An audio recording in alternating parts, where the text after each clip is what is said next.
Recently, Apple has launched its own AI system called Apple Intelligence, and it is available on all the supported Apple devices.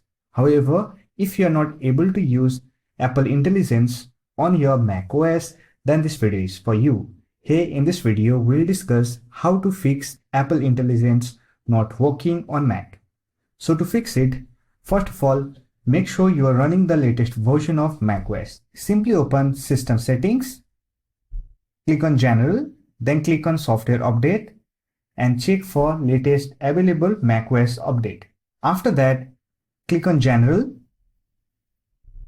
then click on Language and Region option. From the region drop-down menu, simply select United States. After that, click on Apple Intelligence option, and here we find that Apple Intelligence is not available. So to fix it, you have to change the language settings in Siri. Here, simply turn on Siri option.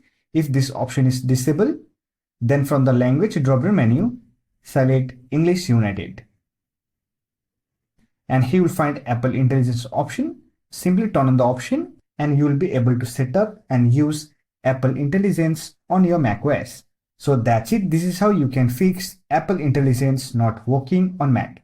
I hope this video was helpful to you. If you found this video helpful, don't forget to hit that like button and subscribe the channel for more videos like this.